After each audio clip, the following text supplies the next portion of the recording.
راشدہ کو ایسا محسوس ہوا جیسے اس کی ٹانگوں سے کوئی لوہے کی چیز ٹکراتی ہوئی نکل گئی ہے۔ امی نے اس کالے بلے کو بوگی کے اندر جاتے دیکھا، پھر انہوں نے مڑ کر راشدہ سے کہا، جاؤ اب ٹوائلٹ ہو آؤ۔ امی مجھے بڑا ڈر لگ رہا ہے، آپ یہیں کھڑی رہیں۔ ہاں میں یہیں کھڑی ہوں، تم جلدی سے فارغ ہو کر آؤ۔ راشدہ ڈرتی ہوئی اندر گئی۔ اس نے دروازہ اندر سے بند کیا مگر کنڈی نہیں لگائی، اسے کھلا چھوڑ دیا تاکہ یہاں سے باہر نکلنے میں کوئی دقت پیش نہ آئے۔ 3-4 منٹ کے بعد وہ باہر نکلی۔ امی کو دروازے پر دیکھ کر اطمینان محسوس کیا۔ اس نے زبردستی مسکراتے ہوئے کہا، امی چلیں۔ راشدہ اور اس کی امی ایک ساتھ ہی کمبل میں بیٹھی ہوئی تھی۔ کمبل سکڑا ہوا سیٹ پر پڑا تھا۔ راشدہ نے بیٹھنے کے لیے جیسے ہی کمبل اٹھایا تو اس کی فلک شگاف چیخیں بوگی میں بلند ہونے لگیں۔ وہ کچھ اس طرح سے ہڑبڑا کر پیچھے ہٹی کہ اگر امی برتھ کی زنجیر نہ تھام لیتی تو زمین پر جا گرتی۔ کالا بلا کمبل کے اندر بڑے اطمینان سے بیٹھا ہوا تھا۔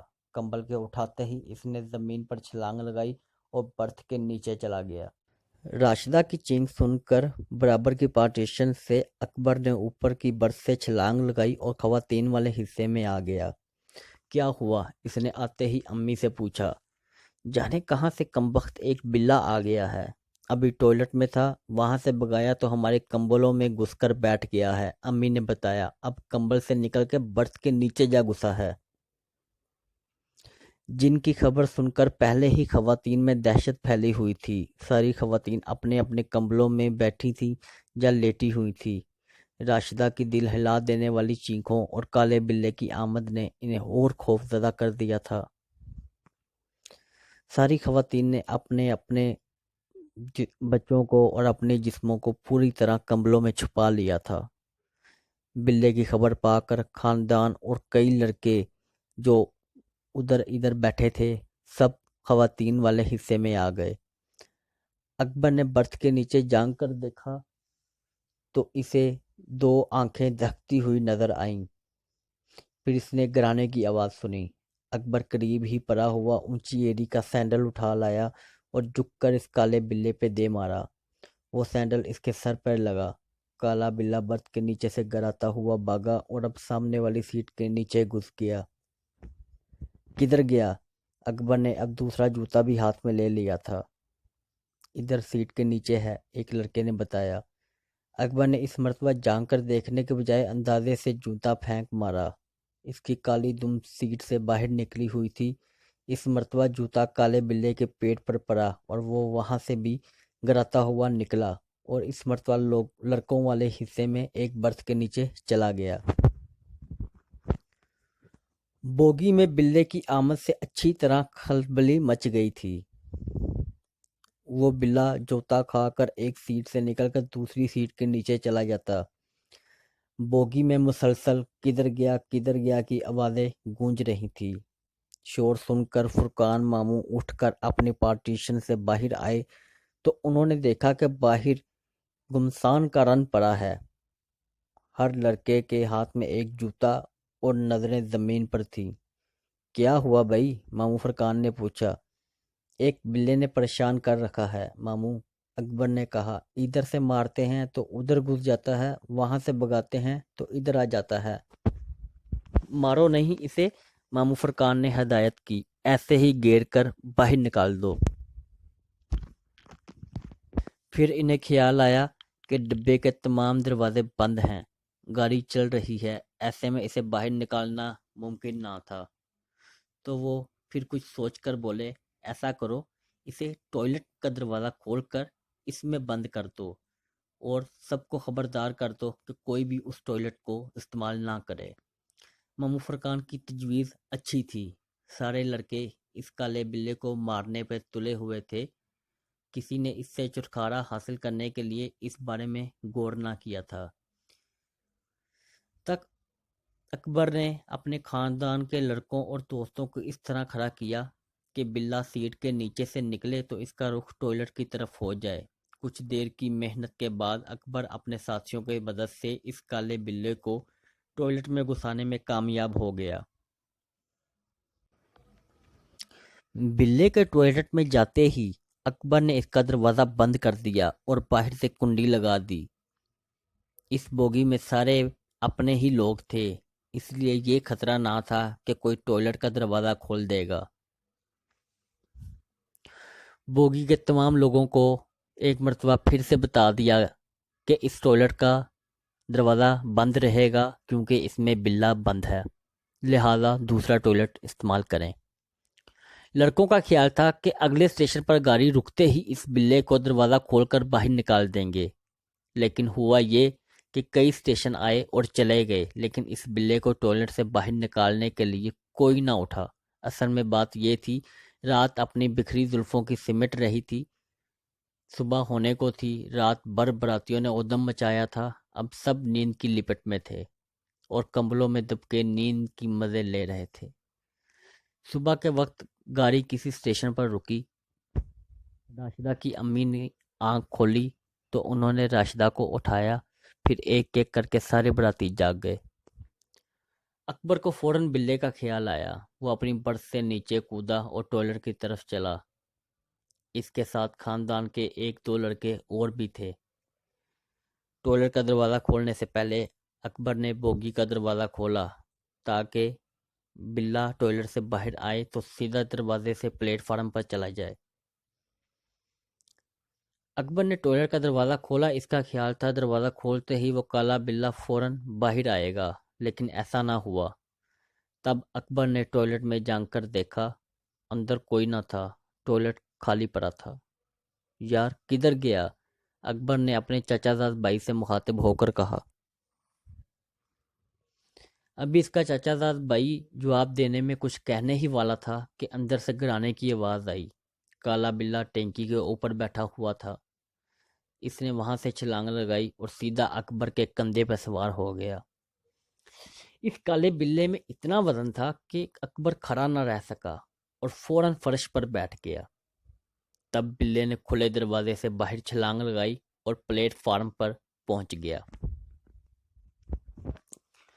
اکبر فوراً اٹھا اور اپنا کندھا سہلاتے ہوئے کہنے لگا، یار یہ کیا چیز تھی؟ اس نے اپنے چچا زاد بھائی کو مخاطب کیا۔ بھائی وہ چیز نہیں، بلا تھا، بلا۔ یار اتنا وزنی بلا جب وہ میرے کندھے پہ آیا تو مجھے ایسا محسوس ہوا جیسے 2 من کی بوری کندھے پہ لاد دی گئی ہو، اتنا وزن تھا اس میں۔ چچا زاد بھائی کی آنکھیں حیرت سے پھیل گئی۔ بلا تھا یا کوئی گدھا تھا؟ اللہ جانے کیا چیز تھی، اتنا وزنی بلا میں نے کبھی نہیں دیکھا۔ وہ گیا کدھر؟ اس کے چچا زاد بھائی نے دروازے سے باہر جھانک کر دیکھا، لیکن دور تک اس بلے کا نام و نشان دکھائی نہ دیا۔ چل یار فرقان ماموں کو بتاتے ہیں، اکبر نے کہا اور پھر وہ بوگی کا دروازہ بند کر کے فرقان ماموں کی پارٹیشن کی طرف چل پڑے۔ فرقان ماموں جو کھڑکی سے باہر گزرتے پلیٹ فارم کو دیکھ رہے تھے، اکبر کی آواز سن کر انہوں نے اپنا رخ اکبر کی طرف پھیرا اور بولے، ہاں بھئی اکبر، بلے کو آزاد کر دیا؟ ماموں مجھے تو ڈر لگ رہا ہے، وہ بلا جانے کیا چیز تھی۔ اکبر کے لہجے میں خوف تھا۔ کیوں، کیا ہوا؟ ماموں فرقان نے اس کی آنکھوں میں جھانکتے ہوئے کہا۔ ماموں اس بلے کی جسامت تو کسی کتے سے کم نہ تھی، لیکن اس کا وزن بھی کسی گدھے کے برابر تھا۔ ماموں میرا کندھا ابھی تک دکھ رہا ہے۔ یہ کہہ کر اکبر نے ساری تفصیل سنا دی۔ اچھا ماموں، فرقان نے یہ سن کر ایک گہرا سانس لیا اور بولے، ذرا ادھر آؤ۔ اکبر ان کے قریب چلا گیا۔ فرقان ماموں نے اس کے کندھے کو سونگھ کر دیکھا، پھر اس کی قمیض ہٹا کر کندھا دیکھا۔ اس کے کندھے پر گردن کے نیچے ایک ہلکا سا خراش کا نشان تھا، جیسے وہاں اس بلے کا ناخن لگا ہو، کھال چھیلی گئی ہو اور خون کی ایک بریک لکیر بن گئی ہو۔ اکبر تمہیں ایسے ہی وہم ہو رہا ہے، ایک بلی میں بلا اتنا وزن کیسے ہو سکتا ہے؟ اصل میں وہ تمہارے اوپر کودا اس انداز میں ہوگا کہ تم اپنا توازن برقرار نہ رکھ سکے ہوگے۔ فرقان ماموں نے اسے سمجھانے کی کوشش کی، لیکن خود ان کے چہرے پر فکر کی لکیر گہری ہوتی جا رہی تھی۔ وہ نہیں چاہتے تھے کہ اکبر جس کی شادی ہونے والی ہے کسی ڈر اور خوف میں مبتلا ہو جائے۔ اب وہ اچھی طرح سمجھ گئے تھے کہ وہ کالا بلہ کیا شے ہے۔ وہ دل ہی دل میں اللہ کا شکر ادا کر رہے تھے کہ وہ بغیر کوئی نقصان پہنچائے اس بوگی سے چلا گیا، جبکہ ان لوگوں نے اس جوتے سے خوب پٹائی بھی کی تھی۔ اسے ایک جگہ چین سے بیٹھنے نہ دیا تھا۔ فرقان ماموں بڑے دلیر آدمی تھے، 60-62 سال کے ہوں گے، لیکن دیکھنے میں 50 سے زیادہ کے نہ لگتے۔ کثرتی بدن کے مالک تھے، وہ مشکل سے ہی بیمار ہوتے تھے۔ بیمار ہوتے بھی تو کبھی ڈاکٹر حکیم کے پاس نہ جاتے، ٹونے ٹوٹکوں سے اپنا علاج خود ہی کر لیتے۔ فرقان ماموں جگت ماموں تھے، کیا چھوٹا کیا بڑا سب انہیں ماموں ہی کہتے۔ چھوٹے بچے خیر انہیں کہتے ہی ماموں تھے، لیکن مزے کی بات یہ تھی کہ ان بچوں کے دادا بھی انہیں ماموں ہی کہہ کر پکارتے تھے۔ فرقان ماموں مست ملنگ آدمی تھے، وہ اپنے سے بڑوں کو ماموں کہنے پر ناراض نہیں ہوتے تھے۔ وہ روزے نماز کے پابند تھے، کچھ عملیات سے بھی واقف تھے، جھاڑ پھونک بھی کر لیا کرتے تھے، لیکن یہ عملیات، یہ جھاڑ پھونک صرف خاندان تک محدود تھی۔ کراچی کی ایک پررونق مارکیٹ میں ان کی کپڑے کی دکان تھی۔ علی گڑھ میں ان کا تالوں کا کارخانہ تھا۔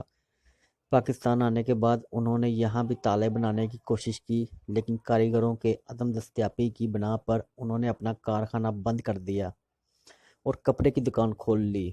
کپڑے کی دکان جو شروع میں ایک چھوٹی سی دکان پر مشتمل تھی، اب 4 دکانوں پہ مشتمل ہے۔ نیک نیت آدمی تھے، اس لیے پرسکون اور خوشحال زندگی گزار رہے تھے۔ ہر شخص کے دکھ سکھ میں کام آنا ان کی زندگی کا نصب العین تھا۔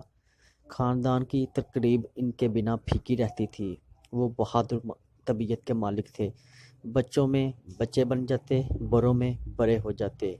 قصے کہانیاں انہیں بہت یاد تھی، جنہوں سے انہیں بچپن سے ہی دلچسپی تھی۔ علی گڑھ میں جس گھر میں رہتے تھے وہاں بھی ان اثر تھا۔ بس یہی وہ سوچیں سوچ رہے تھے اور سفر کٹ رہا تھا۔ ٹرین اپنی پوری رفتار سے منزل کی طرف بڑھ رہی تھی، اسٹیشن پر اسٹیشن گزر رہے تھے، اب لاہور آنے والا تھا۔ فرقان ماموں کی آنکھوں میں یادوں کے دیے بجھنے لگے تھے۔ کالے بلے کی آمد نے انہیں بہت سے واقعات یاد دلا دیے تھے۔ وہ گہری سوچ میں تھے، انہیں یوں محسوس ہو رہا تھا کہ جیسے آئندہ کچھ ہونے والا ہے۔ جب گاڑی لاہور کے اسٹیشن پر رکی تو وہاں براتیوں کے استقبال کے لیے لوگ بہت سے موجود تھے۔ اسٹیشن کے باہر ایک لمبی بس کھڑی تھی، سب لوگ آرام سے بس میں سوار ہو گئے اور بس سمن آباد کی طرف روانہ ہو گئی۔ وہ کالا بلا اچانک ہی کہیں سے نکلا اور بس کے چلتے ہی اس نے بس پہ چھلانگ لگا دی اور سیڑھی کے ذریعے وہ بس کی چھت پر پہنچ گیا، اور کسی کو احساس تک نہ تھا کہ وہ کالا بلا بس کی چھت پر آرام سے لیٹا ان کے ساتھ سفر کر رہا ہے۔ سمن آباد پہنچ کر جب بس ایک گھر کے سامنے رکی تو براتیوں کے اترنے سے پہلے اس کالے بلے نے بس کی چھت سے دیوار پر چھلانگ لگائی اور دوڑتا ہوا گھر کے اندر چلا گیا۔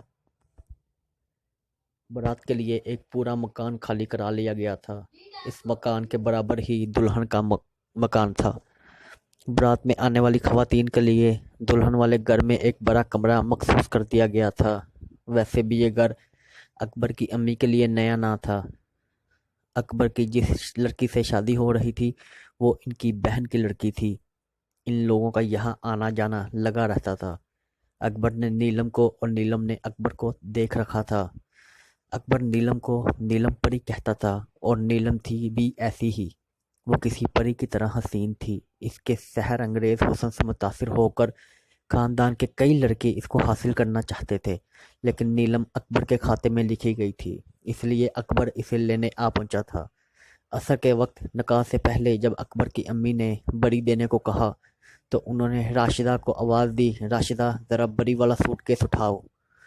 جی اچھا امی۔ راشدہ نے دیوار سے لگا ہوا سوٹ کیس اپنی امی کے سامنے رکھا۔ امی نے اپنے پرس سے چابیاں نکالی اور سوٹ کیس کھولنے لگی۔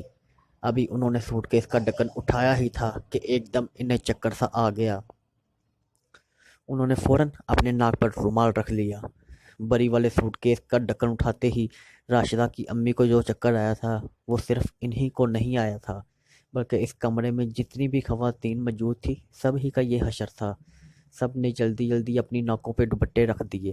راشدہ کا برا حال تھا، اسے نہ صرف چکر آیا تھا بلکہ ایک دم جی متلا اٹھا تھا۔ وہ اوہ اوہ کرتی باتھ روم کی طرف بھاگ گئی اور وہاں اس کی ساری آنتیں سمٹ کر حلق میں آ گئی تھیں۔ راشدہ کو بدبو برداشت نہ تھی۔ ذرا سی بدبو اس کا دماغ الٹ دیتی تھی۔ یہی وجہ تھی کہ وہ ہر وقت پرفیوم میں نہائی رہتی تھی۔ سوٹ کیس سے برآمد ہونے والی بدبو ایسی تھی کہ اس نے دماغ میں گھس کر سانسوں تک کو جلا دیا تھا۔ سوٹ کیس میں موجود بری کے جوڑوں کی بری حالت تھی۔ وہ سب غلازت میں لتھڑے ہوئے تھے۔ ان جوڑوں کو ہاتھ لگانا تو دور کی بات، کوئی ان کی طرف دیکھ بھی نہیں سکتا تھا۔